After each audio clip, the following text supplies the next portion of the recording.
ฟนบ่ว่าบ่จังใดน้อคือทักหาอายเจ้าบอกมีเรื่องทุกข์ใจให้กราบก็ได้ออกมาหาได้บ่เว้าให้คิดยากหลายคันอายออกไปสิคืออยู่บ่แม่นอยากไปพบไปพ้อ แต่อายว่าบ่คือดอกนาก็แค่อ่านไลน์แค่รับสายคุยก็รู้สึกผิดฮักเจ้าฮักปานชีวิตสิปาดด้วยมีดก็บ่เห็นความชังก็เจ็บแทนพุ่นลาที่เจ้าบอกว่าใจสิเพมัง อยากหายตัวไปอยู่ข้างๆแต่อายก็เฮ็ดได้แค่รู้ตน มาฮอดมื้อนี้หน้าที่ของน้องก็คือฮักเขาสถานะเดิมๆสองเฮามันเปลี่ยนไปแล้วแต่โด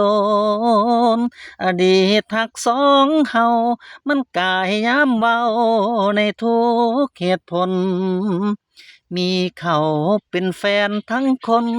ให้อดสาเอาความเก่าบ่เว้าดอกแฟนสิมาพอเศร้าเนาะพอสำนี้ล่ะ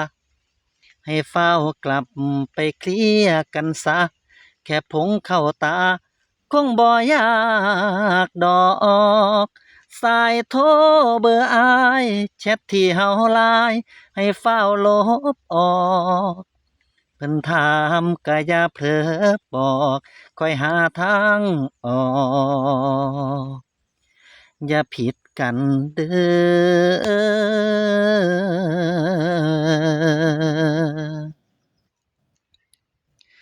มาฮอดมื้อนี้หน้าที่ของน้องก็คือฮักเขาสถานะเดิมๆสองเฮา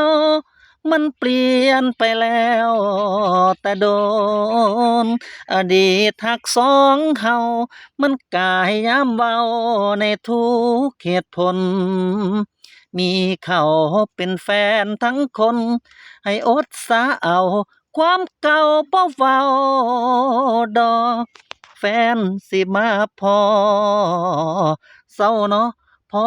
สำนี้ล่ะให้ฟ้าวกลับไปเคลียร์กันซะแค่ผงเข้าตาคงบ่ยากดอกสายโทรเบอร์อายแชทที่เฮาไลน์ให้ฟ้าวลบออกเพิ่นถามก็อย่าเผลอ